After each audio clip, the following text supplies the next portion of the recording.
All right, let's dive into something that's absolutely critical in software development: API testing. We're going to break down what it is and the 9 key types you really need to know about, from the super basic checks all the way to the truly weird ones. You've been there, right? You're in a meeting, maybe a sprint review, and a developer says, "Don't worry, we'll test the API." And everyone around the table just nods. And you nodded right along with them, but maybe, just maybe, you were kind of hoping nobody would turn to you and ask you to explain how. Well, good news. By the time we're done here, you'll be the one asking all the smart questions. Let's unpack the 9 types of API testing so you know exactly what's going on. Okay, first things first. Let's nail down the core concept, the absolute best way to think about an API. Just imagine it's a waiter in a restaurant. So API testing is just quality control for that waiter. We're making sure that when your application, the customer, asks for something, the waiter gets the order right, takes it to the kitchen, the other application, and brings back exactly what you ordered. No spilled coffee, no wrong dishes, just perfect, reliable service. So where do we even begin? We start with the most basic foundational checks. These first tests are all about answering 2 really simple questions. Is this thing even turned on, and does it do its most basic job? First up is what's called a smoke test. Think of this as the quickest sanity check you can do. Right after a new version of the software is released, you send one super simple request just to see if the API is online and responds without, completely falling over. If there's no smoke, you're good to proceed. Next, we've got functional testing. Now, we're not just checking if the API is alive, we're checking if it's correct.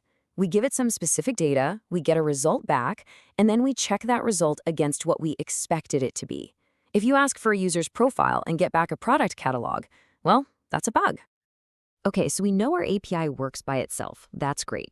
But in the real world, APIs have to work as part of a team. So this next set of tests is all about collaboration and making sure our API plays nice with other systems. And that brings us to integration testing. Modern apps are complex, right? Your team chat app might need to pull customer info from your CRM and then trigger a payment through a completely different system. Integration testing is what makes sure all those different parts can talk to each other and pass data back and forth smoothly without any miscommunications.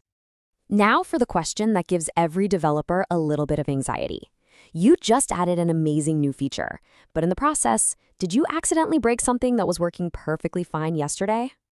This is where regression testing becomes your best friend. Its entire job is to prevent that nightmare. Every time there's an update, you run your old tests to make sure that existing features, like the login process, still work exactly as they should. It's a critical safety net. All right, our API works, it's a team player, and we haven't broken anything from the past. Now it's time for the fun part. Let's apply some serious pressure and see what happens when we really push it to its limits. First up is load testing. This is all about simulating normal expected traffic. So if you think you'll have about 100 users at your busiest time, you test it with 100 users. The goal here is to see how it performs under a typical workload and find any slowdowns before your real customers do. Stress testing, on the other hand, is about finding the absolute breaking point.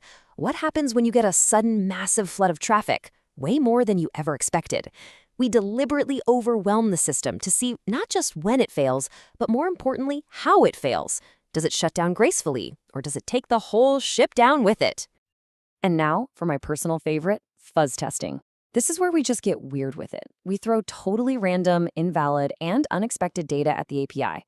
We're talking emojis, ridiculously long words, negative numbers where they don't belong, anything we can think of to try and make it crash.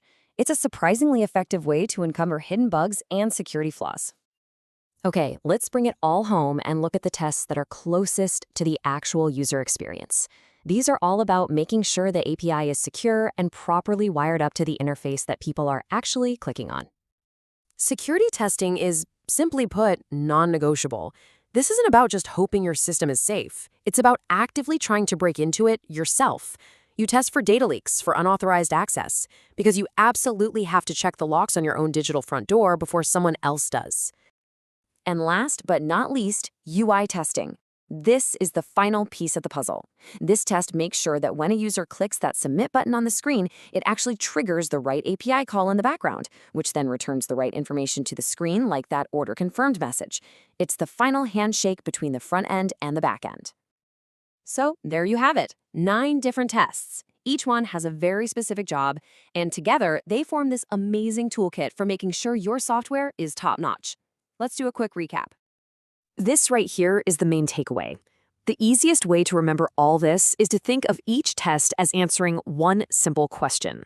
Smoke asks, does it even turn on? Functional asks, does it do its job right? Integration, do all the pieces work together? Regression, did our new update break something old? Load and stress are about pressure and chaos. Fuzz is for when things get weird. And security and UI make sure it's safe and connected for the user. So why does all this matter to you?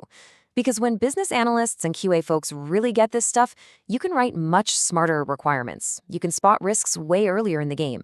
And maybe most importantly, you can speak the same language as your developers, which makes everything go smoother. So I'll leave you with one final question to think about. Looking back at this list of 9 tests, which one is your current project missing?